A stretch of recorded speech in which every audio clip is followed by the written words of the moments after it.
This is BYU Sports Nation, brought to you by the BYU Store, simulcast on BYU TV and BYU Radio.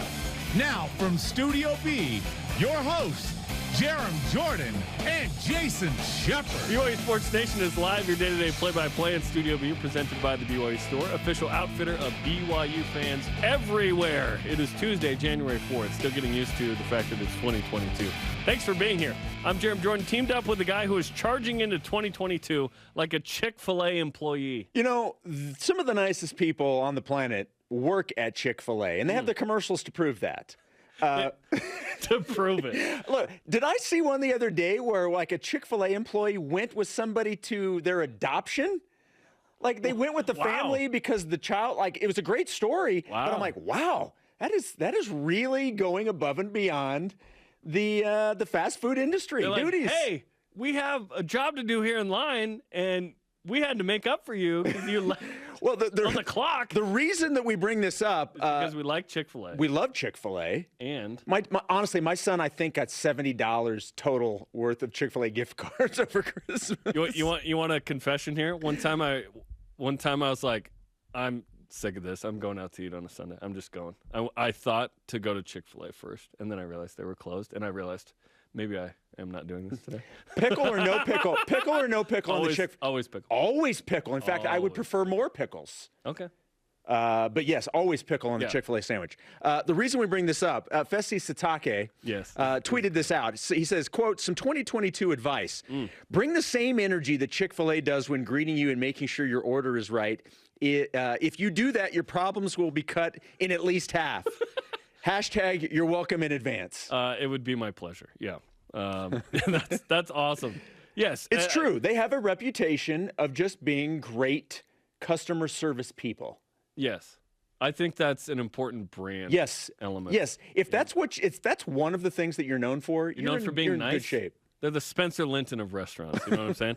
Here's the show lineup. Some Cougars announced they're returning next football season. We'll tell you which ones. Who says Jaren Hall has 2023 first-round NFL potential? Wow. The latest bracketology from Joe Lunardi of ESPN with BYU Hoops. And can the Cougars get an at-large bid with 0 Quad 1 non-conference wins? That's what it is right now, Jason. Can they do it? We'll discuss. But first, today's headlines. All right, Jarom alluded to it. Offensive lineman Joe Tukuafu announces he will return to BYU for the upcoming 2022 college football season. He joins Lopini Katoa and Earl Tuioti Mariner as players who were honored on Senior Day last year, but have decided to return. So who are we waiting on? Gunnar Romney? Gunnar Romney is obviously the biggest name still out there. Yeah. There are a couple... Feels like he's the biggest. I think Drew Jensen is one that I don't think I have not seen anything. Oh, waiting to hear. Yeah, JT Gentry is another one. Gotcha. My boy Jason Money. Your boy Jason Money. Exactly. The guy is Money. It's great. And his name's Jason. Sione Takitaki had 3 tackles and they lost to the Steelers on Monday Night Football. The final home game for Ben Roethlisberger. It was emotional there. Takitaki had 44 tackles this season. 5th most among BYU defensive players. Still week 17 or game 17 coming up this week. We move on to hoops. BYU basketball remains a 9 seed in the latest Joe Lunardi bracketology. Joseph currently has 4 teams from the West Coast Conference making the tournament. Also, a little deja vu from last year and last week. The first of this week's West Coast Conference games has been postponed as Gonzaga is still under COVID protocol. So the Zags versus USF, that game has been postponed. Also, speaking of USF, the Dons. This is fun. This is great. They're like, all right, fine, we can't play the Zags. We're just going to go play another game, not even in our state. The Dons have scheduled a game against Loyola Chicago in Salt Lake City at Salt Lake Community College. Okay. Like the Fighting Bruins? How about this? Utah is known as the place where you can play. Come play ball. High school football, you can come play. Everybody came during the high school football season. Just come here and play. We play here. Exactly. We play here. I like that. Women's hoops remains 18 in the latest AP poll, 25 in net. The women's team's awesome. You got to watch them play. The Cougars play at San Francisco on Thursday. All rise and shout. It's time for What's Trending. You're talking about it, and so are we. It's What's Trending on BYU Sports Nation. What's Trending is presented by Tim Daly Nissan, part of the Tim Daly Auto Group, serving Utah since 1968.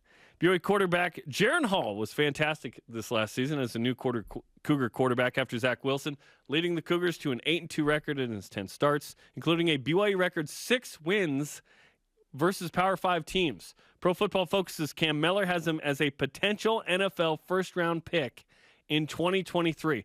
Do you believe Jaren Hall has first-round potential? I think he does have first-round potential. Now, again, that doesn't mean he's going to be taken in the first round, but does he have the skill set that you look for in quarterbacks that usually get taken in the first round? Yeah, I think he does. And I think a lot of what we've seen this last year has proven that. Now, we look at almost every NFL quarterback that gets drafted these days. What's one of the things that used to be, you had to be a pocket passer. You have to be able to throw for 400 yards. And we're seeing that with guys, certainly like a Joe Burrow and, guys like that. But quarterbacks that are getting taken these days not only can throw the ball, but they move the pocket. Doesn't necessarily mean they have to run. That certainly helps.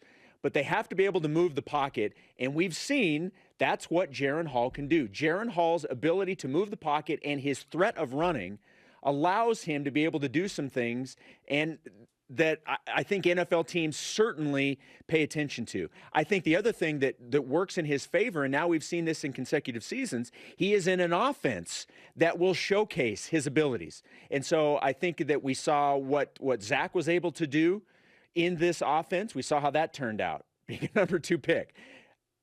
Being in the same offense and having it catered to you as the quarterback, to your skill set, I think that will pay dividends for a guy like Jaren Hall. Now, where he gets drafted, I don't know.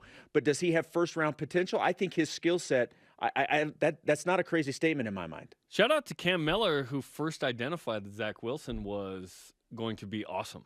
He said it before we even said it, right? We kind of reacted to it later and was like, whoa, Zach's looking good now.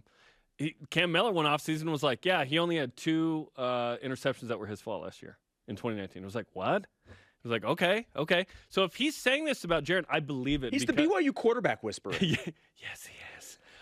This is quite the statement. I like it. Do I think Jaren Hall will be a first-round pick? That would be amazing. I think if he's a day 2 guy, that would be quite an accomplishment, which brings us to our stat of the day. It's the BYU Sports Nation stat of the day. Over the past 5 seasons, the first round, 4.2 quarterbacks of 4 drafted on average. 4. It is really hard. And then the total number of quarterbacks drafted in a 7-round NFL draft the last 5 years is about 11 a year. It is very difficult to be drafted at all. Yeah. At all. So if Jaren Hall could be a first-round pick, that'd be incredible.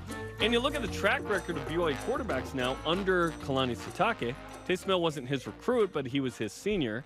And then Zach Wilson was absolutely Kalani Sitake's guy. Got him from Boise State. Iowa was in the mix late. Obviously, Utah didn't work out, blah, blah, blah. Well, he would have been 4th on their depth chart, so. Exactly. This is awesome. Yeah, does he have first-round potential? If he's going to have to increase his volume quite a bit and stay healthy to have this chance. But what we saw from him, efficiency 156 is good. Completion percentage 64%. Threw for an average of 258 a game passing. Those are good numbers. 20 touchdowns and 5 picks. Like Aaron Roderick in the prep for the Idaho State game was really emphasized Jaren Hall's decision-making. Great decisions, his ability to run. The deep ball was awesome, thanks to Puka Nacua and Gunnar Romney and Samson Nacua and everybody. He's certainly got a shot. I think if he's a day 2 guy, that would be quite the accomplishment as well. I also think the teams you beat also gets people's attention, and that was another dividend of last year, a benefit. Yes. That look not only look what he did, look what he did against who he did it. The opponents. Not all BYU quarterbacks had this chance. Correct. Literally nobody but Jaren Hall has won, 6 Power 5 games in a season for BYU. That's an incredible accomplishment. All right, topic number 2. Despite where things stood when the Cougars played them, as of today, only one of BYU basketball's games is showing up as a quad 1. That one game is the loss to Utah Valley. How about that? That's crazy to think about that. That's the lone quad 1 game right now. You could argue it's a good loss in that regard. Granted, you wanted to win the game. Yes, you want to win the game, yes. They're probably not a quad 1 if UVU loses. Correct. So here's the question. Can BYU get an at-large bid with 0 non-conference quad 1 victories? It is a tremendous question. Joe Lunardi is saying yes. because he has BYU in and a 9. On March 10th or whatever the date is of Selection Sunday, I'm trying to remember, is that going to fly? That feels rough.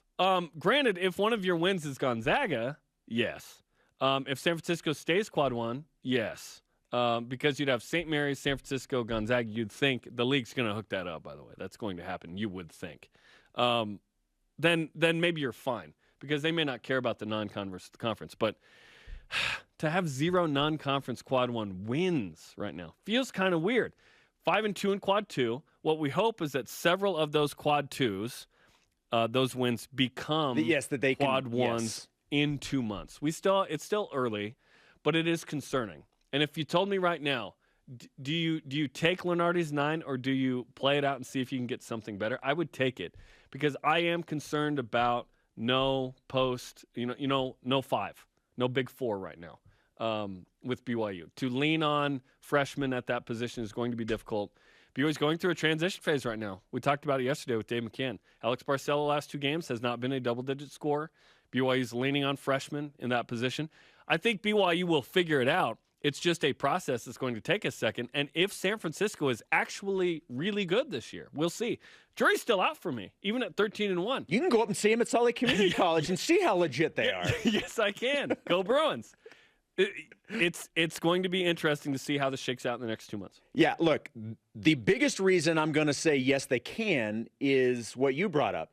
The fact that they've gone through their non-conference and Joe Lunardi still has them in. So according to the guy that most of us trust the most for this, says that it's good enough to get them in today, then I'm willing to say yes. Now, is it ideal? Well, no, you certainly would want more. And I agree with you. There's a good chance that some of those quad 2s, or maybe even some of the quad 3s have a chance to climb up and do something else and be a better victory for BYU down the stretch. But I think the fact that BYU is still in as a 9 seed right now with no quad 1 non-conference wins is a good sign. Again, it's not ideal, and you certainly don't want – you want to be able to force the issue. You don't want to leave it into the hands of somebody else to make a judgment call. Like, hopefully San Diego State's good. So hopefully you get some of those down the road that turn into better victories than what they look like right now. But I think the fact that they're in now is a good sign, so I'm going to say yes, they can do it. Okay, our question of the day. What do you see in Jaren Hall that makes you think he is a future NFL pick? Let's hear from you in Voice of the Nation.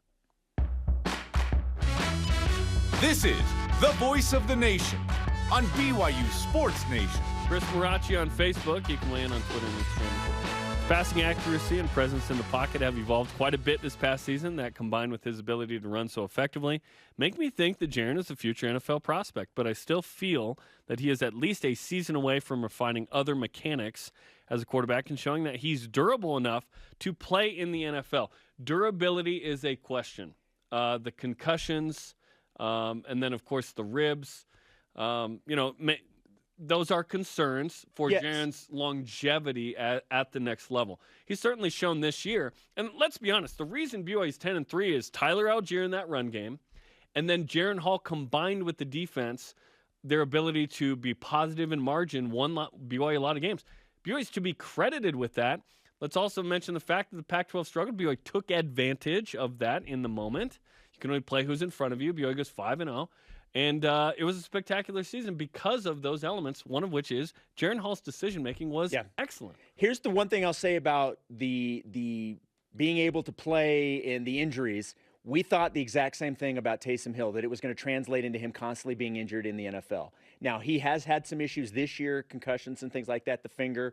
But the majority of his career in the NFL – he's been fine. He has been just fine. So it doesn't always translate from one level to the next. Sure. 4 season-ending injuries didn't translate. Yeah. It's not a thing that it's crazy. And that's another discussion, right? Is can a person be injury prone? Right. I don't know the answer to that question. All right, coming up, will BYU men's basketball need to make last-minute schedule changes, and should they? And radio analyst Riley Nelson joins us to discuss the offseason needs of BYU football and the ceiling for Jaren Hall. This is BYU Sports Nation. This portion of BYU Sports Nation is presented by the Tim Daly Auto Group, serving Utah since 1968.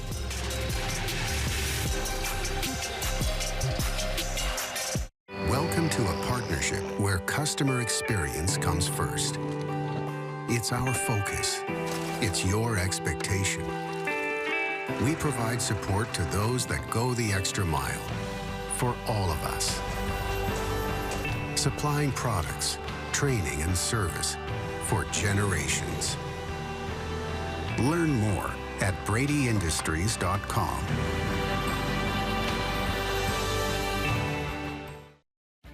Tim Daly Ford in Spanish Fork sells Ford vehicles including the F-150, the pickup designed for work and play. Tim Daly Ford maintains a large inventory, providing more choices for selecting an F-150 with the power and engineering to carry and tow heavy loads. The F-150's design offers comfort, safety, and a range of options to choose from. Think Ford, think Tim Daly Ford in Spanish Fork. Dexter & Dexter is a full-service law firm offering a wide range of legal services. Since 1995, we have helped more than 20,000 Utahns both to navigate life's challenges and to make the most of life's opportunities. From car accidents to business law, from divorce to estate planning, we are passionate about shouldering your burdens. To learn more about scheduling a no-obligation consultation, visit dexterlaw.com. There are things happening in Seaburg. They care more about people spending money than they do about people getting sick. If they're causing toxic pollution, it is everyone's fight. We can't just let them get away with it. If anyone can figure this out, it's my brother. Friends don't abandon each other. Fine. Be heroes. I know what it's like to love someone so much you'd do anything for them. Whatever happens, I'm glad we're facing it together. Me too.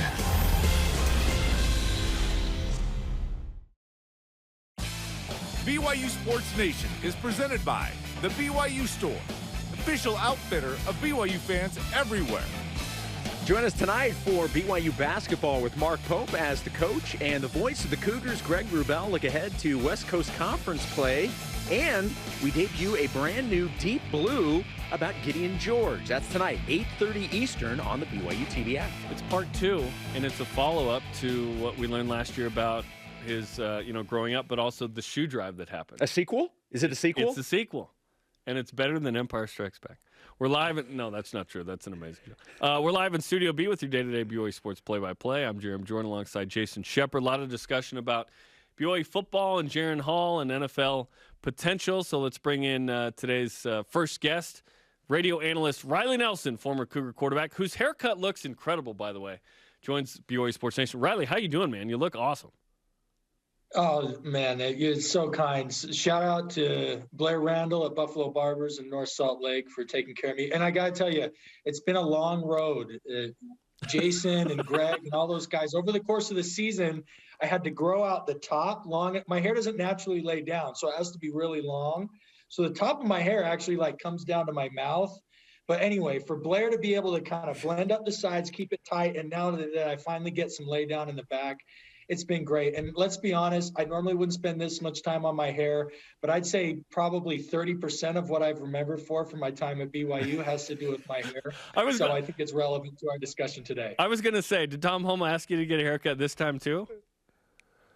No, because I kept it high and tight. See, I tried to let it sneak down the back, a decade ago when I was playing. But now that I'm in the professional world, I got to keep it a little bit tighter. Is that a 1 on the side? Are you going 1.5?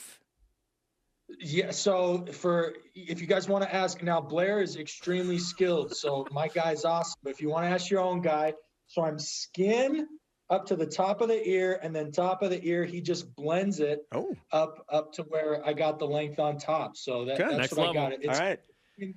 Well, Riley, thanks for joining us. Thanks for good to talk to you. Yeah, for Barber Talk. No, just kidding. Let's talk about. Yeah, we'll see you guys. Yes, bye. Week. Yeah. Let's talk about Jaren Hall. So Cam Miller, who Pro Football Focus, he was the first to really idea that, hey, Zach Wilson's special. He's going to do something next level. Andre Ware was in there as well. Even before, I think we thought, hey, Zach's going to be amazing, right? So he's saying now recently that Jaren Hall is a first-round potential in 2023's draft. What are your thoughts on that comment? That's quite the statement. I don't know that I'm there yet, but I also so you say first round. Is Jaren Hall a potential NFL draft pick? Most definitely.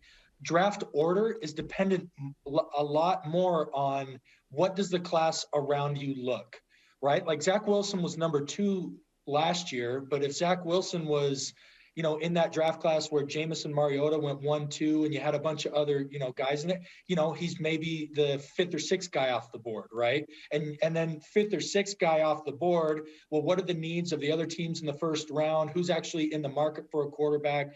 So now, where someone actually gets drafted, there's a lot more circumstances around it. Of course, you have these draft scout guys who issue grades.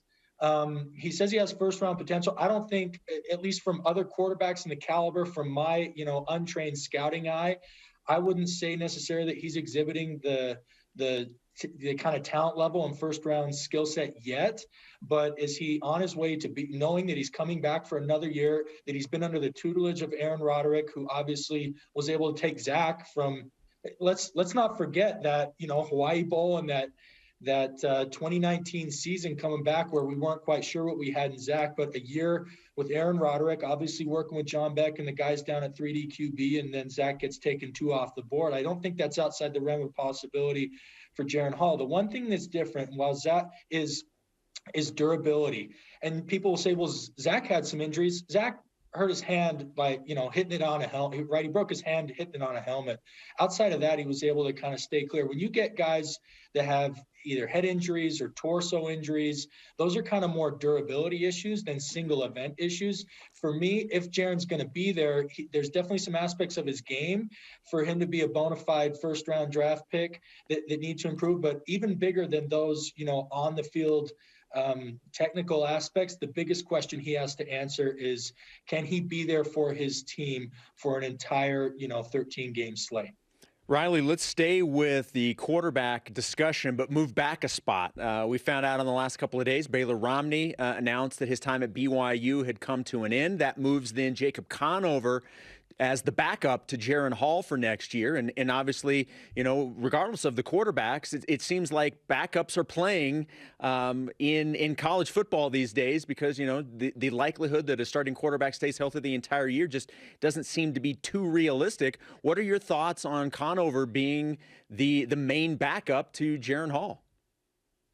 Well, I think he's ready and excited and embracing his opportunity. Obviously, we got a very small sample size this year against Utah State. That game was already in hand, and so he wasn't asked to do much. What he was asked to do, I thought, was pretty good. I mean, obviously, he didn't blow the doors off in his first few snaps, but you see a lot of backups that come into games and situations like that, and the lead dwindles or the game is all of a sudden in jeopardy for the time. That small amount of time against Utah State with Jacob Conover under the helm, the game was never in jeopardy. He wasn't out there looking nervous or mistake. He didn't give you any indication that he can't do the job. And I know that he personally is, a guy he's an extremely hard worker. He's a guy that's embraced this opportunity, but he's embracing the opportunity without getting impatient. He knows that he's got a long career ahead of him at BYU and to be able to do this. So I feel very comfortable with Jacob Conover. Obviously, there's the Boise State transfer and Finnegan, who's a guy that's played and has D1 reps. It's nice that he's adding some depth to the room. And then I hear nothing but good things, even though he's a little bit different player, unique player in Soljay Maava-Peters. He maybe the offense might look a little bit different under him. The offense definitely has aspects that can play to his skill set. So between those 4 guys, I think the quarterback room is in pretty good shape. That said, if we hear, that there's some activity in the transfer portal and they're bringing in another guy, I'm of the opinion that competition breeds excellence, and it never hurts to have a lot of talented signal callers. I wouldn't be surprised, like you just said, if BYU adds somebody from the transfer portal in the quarterback room. We'll see in this offseason. We're talking to Riley Nelson, BYU radio analyst here on BYU Sports Nation. Let's talk about the running backs. Obviously, losing the greatest rushing season ever from Tyler Algier is a big loss. BYU brings back guys like Jackson McChesney, Lopini Katoa. They really liked Miles Davis going into the season before an injury. Does BYU need to mine the transfer portal for someone to be a starter type to compete with that group? I think so, if only for the fact that it is so rare now to have that premier back, that every down back that BYU had in Tyler Algier, right? The guy that's going to shoulder the majority of the carries. If you look across the majority of offenses in college football and even pro football now, there are 2 to 3 backs that get significant snaps and significant carries. I mean, significant in terms of their share of the load, right? Like you got guys going a third or a half and 25. In other words, there are 2 to 3 backs getting utilized in most every productive offense in today's football game. So you just rattled off, 3 guys. You could throw, I know coming out of camp, they were excited about Hinckley Rapati's another guy that could potentially be, one of those physical bruiser, short yardage back. But again, Tyler Algier did that. Tyler Algier was your big play back. He was your short yardage back. He was your screen game back. It's great to have Lopini Katoa back from a leadership standpoint. Obviously, they have Harvey Unga back, coaching and managing the chemistry and development of that room. But running back is one. Quarterback's a little bit different. As we've seen with Utah, the transfer portal, quarterback's a really unique position in that you're messing with the psyche and leadership of the team. And as we saw Cam Rising get passed over twice before Utah eventually figuring out that he was the guy, you have to be really sensitive to that dynamic at the quarterback position. But I would argue almost every other position on the field, especially skill position like wide receiver, running back, cornerback, guys who operate at an island and sometimes, and by that I mean basically, hey, it's wide zone to the left. You hand the guy off under, he doesn't necessarily have to coordinate with anybody if he's going to cut back to the backside A gap. He just plays instinctually and based on his talent. Whenever you have a position that's like that, the more talent you can throw at it, the better off you're going to be as an offense and as a football team. All right, let's wrap things up talking a little defense. On that side of the ball, the biggest area of improvement needed is what? Oh, that's a good question. I mean, I thought our linebackers were really strong and deep coming into the year, and they were tested, I mean, to the nth degree, right? You obviously still had Ben Bywater, but he was banged up, and Max Tooley, and of course we saw what that picture he posted on, and those were the guys that were playing. Not to mention that you had Wilgar and Peely that had suffered season-ending injuries earlier. So as much as I want to add depth to that position, the next position I look at is cornerback. Cornerbacks was another one that kind of BYU was kind of limping to the finish line. It'd be somewhere in there for me, Jason. It's hard to say which one. I think looking at the kind of offenses and the kind of threats that BYU will be facing in the Big 12, my gut tells me that we're maybe further behind in the cornerback defensive back position than we are in a front 7 linebacker. So I would probably put cornerback over linebacker, but those would be the 2 position groups that I would focus on most if I were, making those decisions. We'll see what the portal yields. We'll see what kind of development BYU can continue to do among its players, which they've been pretty good at. Riley, we appreciate the time, and keep the product in there, man. It looks looking great. Fresh, my friend. Yeah, no, the key is don't let it go when you do a skin fade. Don't let it go more than 3 weeks. After that, it starts looking scraggly. So I'll see you guys next time I'm on with more hair tips. Best looking radio analyst in the game, Riley Nelson. Thanks again.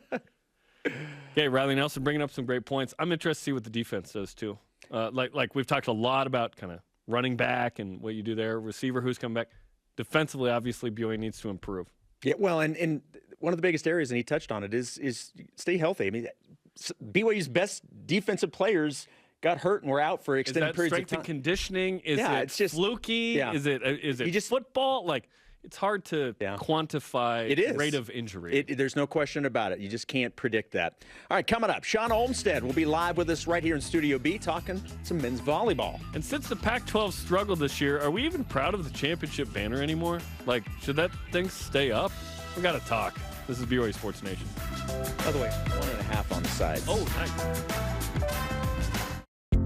Trio Orem Senior Living believes in empowering seniors to live life to the fullest. We help eliminate stress out of daily life when you live at Trio.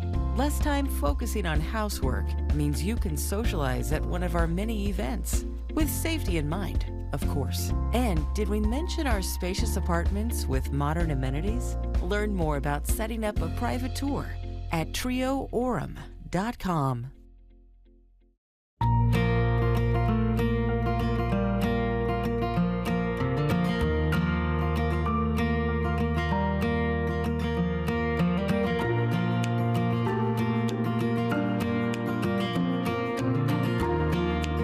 Wrapping up in a Minky Couture luxurious blanket.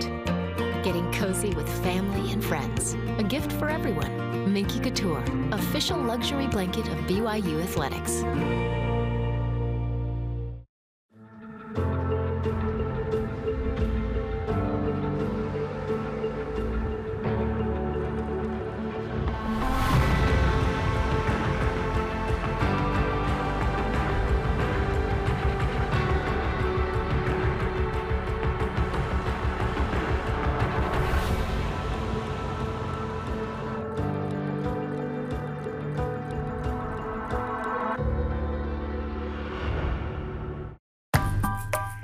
Familiar with the BYU TV app? Yes. I beg your pardon? Sure, it's got great original TV shows. But it also gives you access to family films for free. Wow. Awesome! So gather around, grab some popcorn, and let us do the rest. It'll be fun. Watch some of your favorite films anytime, anywhere. With the free BYU TV app. I like it.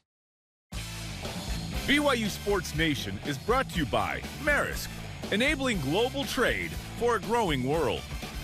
On the latest BYU Sports Nation right now, or BYUSN right now, as the kids like to call it, hopefully you're keeping up with your New Year's goals because Kiki is here to add a few more for BYU. Check it out on Twitter, Instagram, YouTube, and Facebook. More to do. Let's go. He is Jason. I am Jarom. This is BYU Sports Nation. Hey, you can follow BYU Sports Nation on social media as well. Twitter, Instagram, Facebook, YouTube, and TikTok. Let's whip it. Cougar Whiparound is presented by Maersk, your integrated container logistics company, enabling global trade for a growing world. All right, we mentioned this at the beginning of the show. Due to COVID cancellation, San Francisco and Loyola Chicago have gotten together and scheduled a bracket buster game on Thursday night at, wait for it, Salt Lake Community College. Shout out to the Bruins. Shout out to the Bruins. I spent some time there at Slick. Not a ton of time, but I was there for a little bit. If COVID continues to cancel games for BYU, should the Cougars look for these types of games? I think absolutely. Who knows what you're going to get in the West Coast Conference and anywhere. Like a box of chocolates. Thank you, Tom. I appreciate that. Yes, I think, especially what we said, with no Quad 1 non-conference wins, it's tough, which brings us to the resume update. BYU 31 in net. Oh, we got music. Nice. Ken Palm 27. That was a good number. Bracket Matrix, 8.5 seed right now. And Bracketology, 9 seed. Joe Lenardi, 5 minutes ago, updated put out fresh Bracketology. This is the latest. BYU 9, USF 9, St. Mary's 10, Gonzaga, of course, 1. So what's the answer for you? Yeah, I'm all for it. I'm all for it. If there's an opportunity to play games and you're going to have an extended period of time without any, and you can play a game, do it. You have to get the 2 San Francisco, the 2 St. Mary's, and the 2 Gonzaga. I almost don't care what else you get. Honestly, there has to be a pecking order, and I have to assume that the West Coast Conference knows that. And it might be beneficial to not play Portland ever. You know what I mean? Yeah, outside of going to the Nike store. Yes, exactly. Exactly. It took Utah 11 years as a Power 5 before getting to a New Year's 6 bowl game, and still longer to win one. How long will it take BYU to make a New Year's 6 in the new Big 12?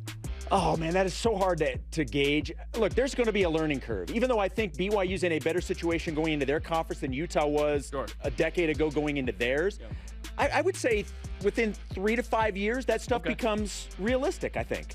Yeah, I'm hoping that timeline. You have to be awesome to make one. You have to be either the champ or the second best team. A third team out of the new Big 12 feels like it might be a stretch. Because, again, I'm telling you right now, it's going to be more like the Pac-12 than you want it to be. AKA, there's not going to be an elite team. There's going to be a bunch of very good to very good teams. I don't know that there will be a great team with Oklahoma leaving, right? It's Cincinnati's going to feel like it can compete right away. But like UCF, they're going to drop off at some point, I would imagine, in a similar fashion and be like everybody else. As good as TCU was, they don't actually compete for the Big 12 title. It's going to be hard. Yeah, it's going to take some time. But I think you get a couple of years of the recruiting, you get that in, I think 3 to 5 years is realistic to where that then is a realistic goal. To be the second, to win a Big 12 title one day would be incredible. Absolutely. Yep. All right, this may be the most important part of the show. Oh, my God. Yeah, it's that big. How offensive to Shawn Olmstead. Pac-12, I think Shawn will even agree with this one. Pac-12, the Pac-12 conference goes 0-5 in bowls. Oh, yeah. And finishes the season 9-23 versus non-Pac-12 FBS foes. By the way, 3-16 against non-Pac-12 P5s, and 6-7 versus the G5s. One of those 7 was. So, are we talking relegation here? Are they even a P5 conference anymore? I've always actually liked the Pac-12 growing up in Portland. And a bigger question now, because it comes from their own commissioner. He calls the season, I would call it a disappointing season. Oh, with those numbers you just said, of course. He said, we had our worst non-conference performance by winning percentage since 1983 in a very unfortunate bowl season. In 83, BYU beat UCLA, by the way, so contributed to Very nice. We have a lot of work to do, and I'm excited to get to it. End quote. So, yeah, the question is, BYU took advantage of the Pac-12 being bad. Let's just say it, right? 5-0, it was awesome. So does that lessen this, the de facto Pac-12? What should we do? I think we take it down.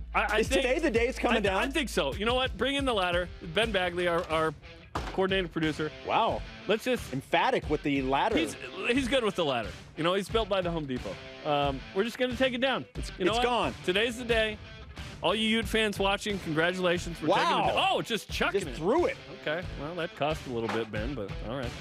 By the way, that flag's going in my house. It's going in your front window. You're like, oh, that's where it is. Ute fans egging your place. If you see that flag, you know where Jason lives. I'll put it on Jarom's house. You don't know where I live. I can find out. Staff directory. I can go there right now. That's true. Let's for the students, they call it StalkerNet, or they used to at BYU. That's true. It's kind of creepy. It's true. All right, coming up, the newest dish of Top 5 Tuesday, and I am doing it under protest. It's controversial. I'm under protest. I'm saying it now. And Shawn Olmstead coming into Studio B here. He's got a mustache a la 2014. I'm not even mad. I'm actually impressed. We'll preview the season. BYU at Penn State this weekend. This is BYU Sports Nation. Oh, nice clip from Hawaii 2020. I like it.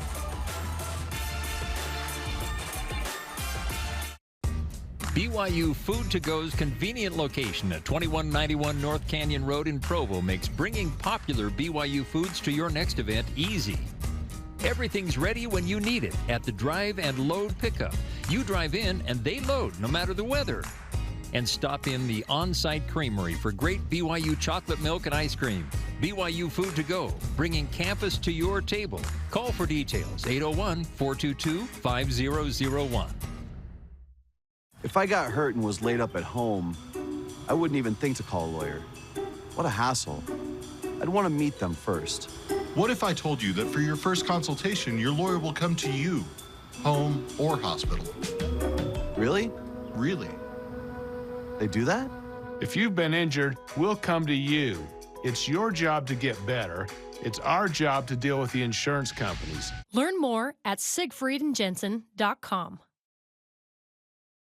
Hi, Spencer Linton here, letting you know when your company joins the BYU team as a corporate partner, your brand can be featured in sports programming on BYU TV and BYU Radio. In addition to all of the great games, you can be part of the BYU coaches shows, place your message in Countdown to Kickoff, basketball pre- and post-game shows, and each weekday on BYU Sports Nation. We invite your team to join ours and become a corporate sponsor of BYU Athletics. For details, email sponsorship@byu.edu today.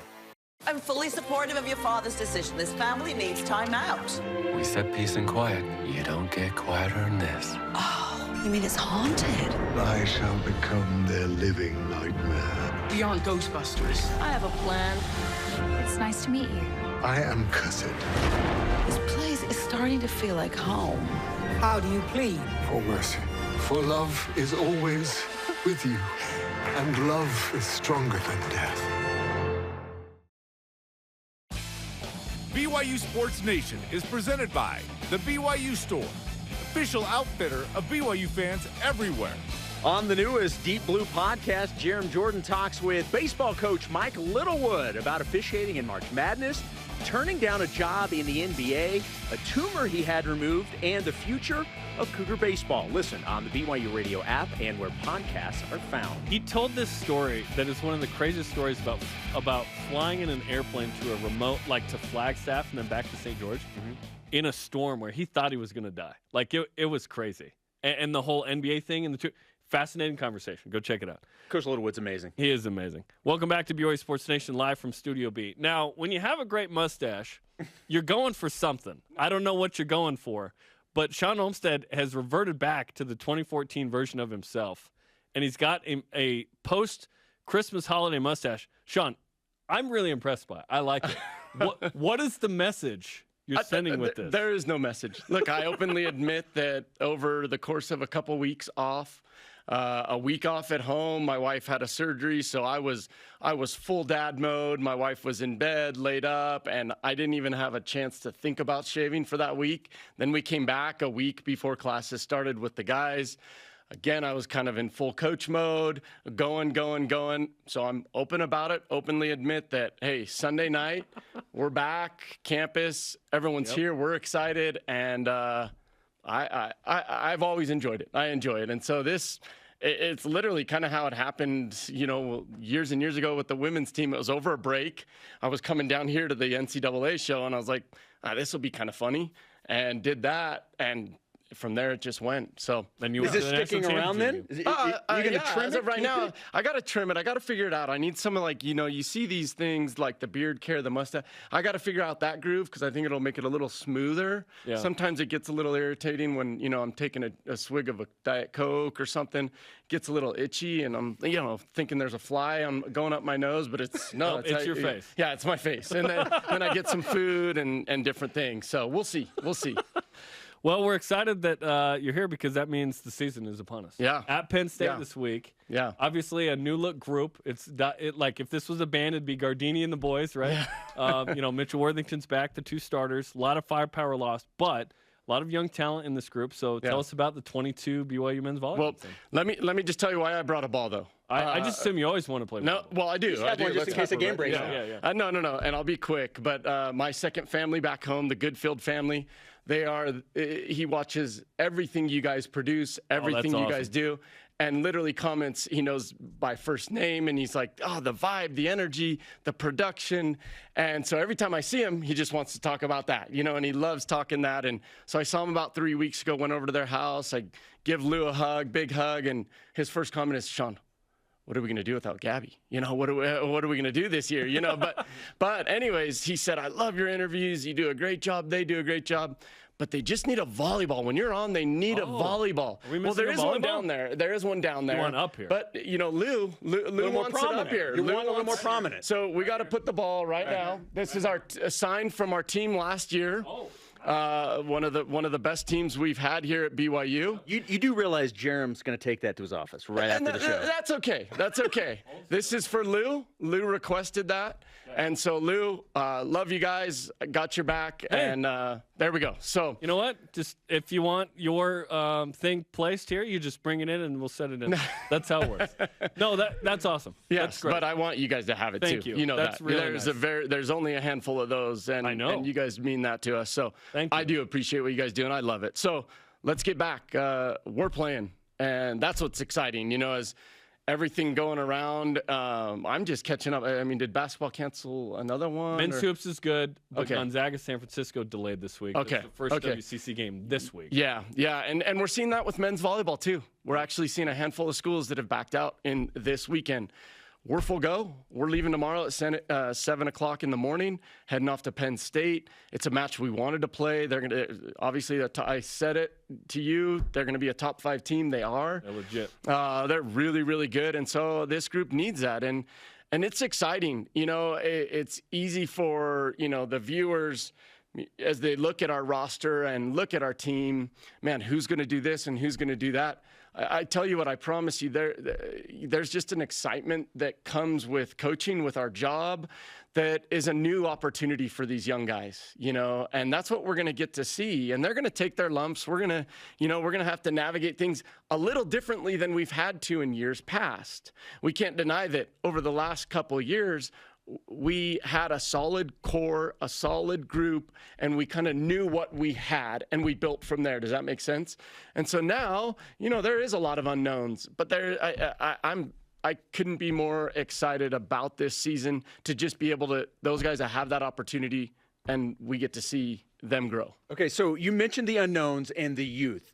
Yeah. What do you think you have? Like, what's the early thoughts? Like, I can see this team doing X, Y, and Z. What do you think of it right now? I can see this team really building off these January, February, March, and getting themselves to a very, very competitive position into April. Are we a team that can go compete for a national championship? Shoot, I don't know. You see the 14 Peaks documentary over Christmas called Nothing is Impossible. If you haven't, go watch it, and we showed that to the guys. But you got to, realistically, we've got a team that I think can gel and can grow, and they've shown that they'll do that. And so I do think we're going to have a team that's going to be definitely more competitive as the season goes. Now, that sounds cliche. I get it. But that's the reality. They need some things, they need a little experience. They need a little mud on their boots. They need to scuff them up a little bit, and they're going to have to grow through that. It starts with setter. Yes. So what's that competition like? Because I know you have 3 guys that are competing for that spot. Yeah. No, Zio Meyer, great athlete, a really, really strong volleyball player. I mean, that's a kid who you have to pull away from the gym. And we've had to do that. Coach, can I do this? Can I do that? Hey, Zio, stay here, stay in this lane. We promise you. And he's learning that, and he's growing through doing that. But he just loves to play, comes from a family of volleyball players. And so we've got Zio, and then we've got Bartek. He's from Poland. He was at Barton University, where he didn't get to set as much, because that was their needs. So those guys are mainly right now, they're the guys battling right now. And, we're still in a position where we're evaluating both those guys and seeing how the rest of our core group plays with those guys and the dynamics there, and doing a lot of stuff that we used to do when I played with Carl. We had Hector and Chris Pitzak, and we would play the other 6 guys around him, with libero included, and flip those guys and play the same drill again. And we're doing a lot of that right now to kind of see who's going to get on the floor. But we're going to see both those guys, because we're going to need to. We're going to need to learn about those guys in match situations. Okay, I had a question. It may sound like an odd question to be asking you because you guys are staying in the MPSF. Yeah.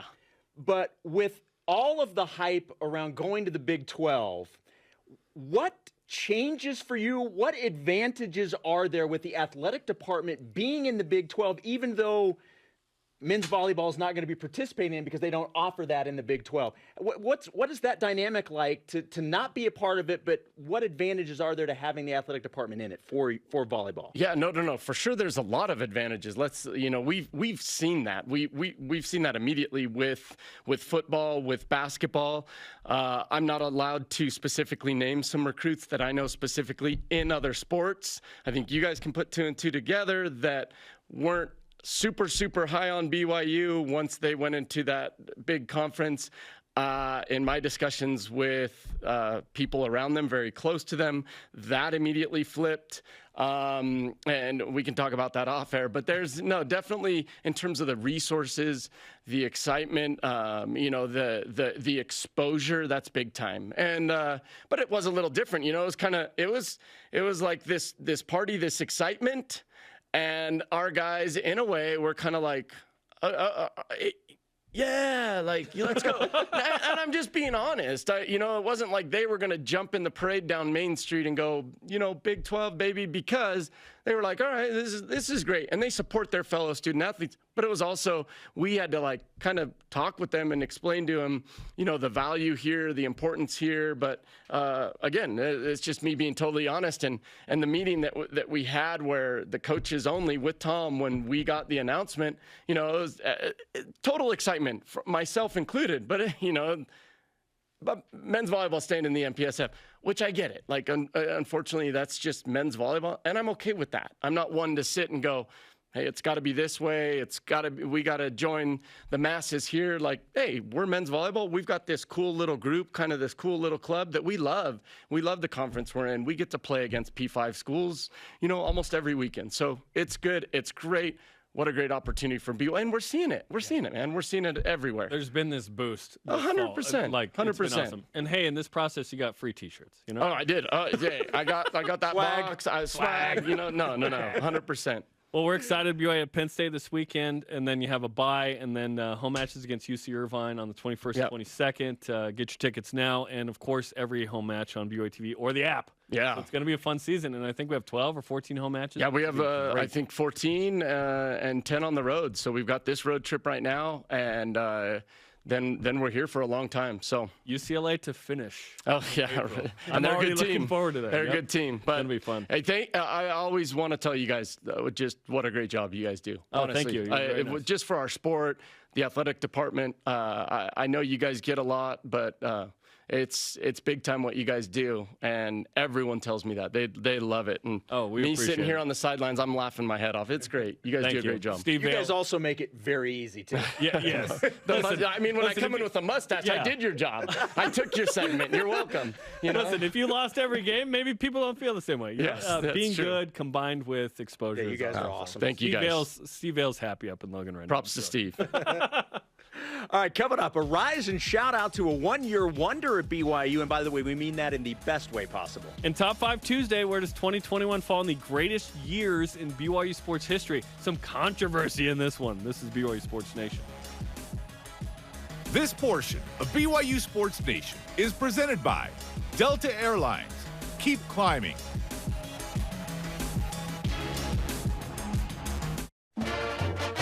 And BYU made such a difference in our lives, I think really helped mold us as to who we are.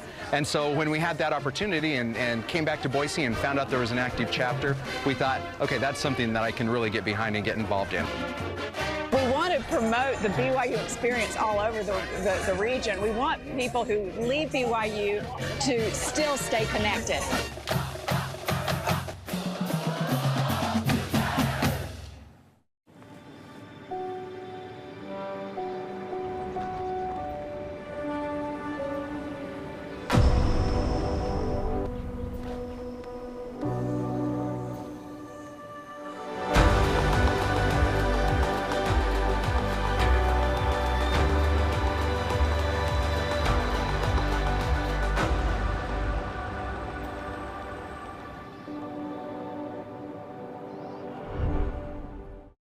There are things happening in Seaburg. Explosions, dead fish. Seaburg, come for the beach, stay for the radiation. I'm worried that the dead fish might have something to do with element 126. We need to find out who's behind all of this. We can't just let them get away with it. So how do we get inside and get proof? You want to take down Green Corp? So do I. Friends don't abandon each other. What I did was wrong. If you'll give me another chance, I won't mess up. I know what it's like to love someone so much you'd do anything for them. We have to get in there and put a stop to whatever they're doing. And if we can't? Then we go to plan B.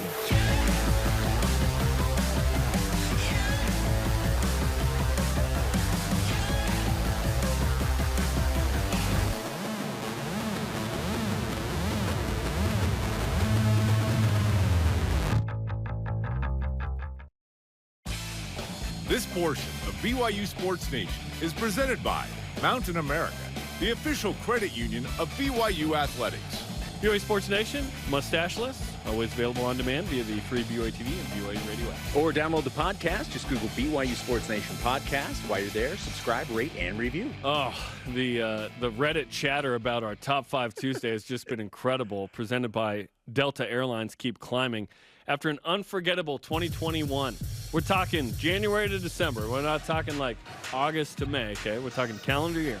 Looking back at the top 5 years in BYU sports history, and there's some controversy here. Let's start with number 5. All right, no controversy yet. Oh, okay. We're starting off all right. The year 2020 comes in at number 5. So this year could have been even more memorable, but obviously got cut short due to COVID. We saw BYU knock off the Zags at the Marriott Center, poised for an NCAA tournament run. Men's volleyball ended the season ranked number 1 in the country. And Zach Wilson and the football team burst onto the college football scene, going 11-1 and getting as high as number 8 in the AP poll. 2020, what a year. Comes in at number 5. Number 4, 2001. 12-0 start, finished 12-2. Doak Walker Award winner Luke Staley. That was awesome. Men's volleyball won its second national championship, knocking off UCLA. Women's cross country won the national championship. Soccer won the conference championship. Men's hoops won the conference tournament. The last conference tournament win for BYU to now, 2001. All right, at number 3, and this is where I have the protest. I think the next 3 are out of order. At number 3, we don't have to go back very far. 2021 brought us a lot of happiness. Hoops finished the season ranked and earned a 6th seed in the tournament. Women's hoops won a tournament game. Men's volleyball made it to the national championship. Zach Wilson drafted number 2 overall. Football finally got the win over Utah and reached 10 wins while finishing 13th in the college football rankings. Connor Mance, Whitney Orton, both winning national championships. Women's soccer advancing to the national championship game. And, oh, yeah, BYU to the Big 12. I think it's number 1. I think that's the best year. Number 2, 1984. Hoops starts off, makes it to the second round of the NCAA tournament. Ed Eyestone pulls off the Triple Crown in cross country and track national championships. And, of course, BYU football wins the national championship. I could see why this might be number 1 as well. All right, number 1 is actually my number 3. But on this list, number 1 is 1981. The year started with Danny Ainge leading BYU to the Elite Eight thanks to his late-game heroics to knock off Notre Dame. Still, BYU's only Elite Eight appearance. Football also climbed as high as number 8 in the rankings that year, capped off with an 11-2 season and a 38-36 win over Washington State. Also, 1981 saw BYU bring its first ever outright national championship as the men's golf team edged out Oral Roberts by 2 shots. Okay, I think 21 ends up being the best year overall, top to bottom, and Big 12 puts it over the top. You feel? I feel that 1984 winning a football national championship cements it at number 1. A very close second is 2021 at number 2 because of the Big 12 and everything else that happened. I have 1981, which on this list was number 1. I had as number 3. I had it 81 as 1 for a while until we came up with the list, and I thought, no. It was actually 21. Yeah. 1984 and 2021. Year, incredible year. They're like 1 and 1A, and it's fantastic. It is fantastic. Okay, what do you see? And what do you think? Weigh in on social media. Let us know. What do you see in Jaren Hall that makes you think he is a future NFL pick? Our elite voice of the day is this, presented by Sundance Mountain Resort. Nate Paskett on Twitter. Poised under pressure. The NFL game has a lot more fourth-quarter game-winning drive opportunities. The quarterbacks NFL coaches want are ones that can come out on the last drive of the game and perform under pressure, and I think Jaren can do that. There were a lot of win it or ice it drives this year. Yes. Where Jaren was very clutch. And again, his number 1 attribute is decision making. Yep. Fantastic. All right, Rise and Shout-Outs presented by Mountain America, the official credit union of BYU Athletics. How about we give this one to Samson Nakua? He posted, forever grateful for this game. Whatever we do in life, make sure to smile. 4-5 is out. Super grateful he came to BYU.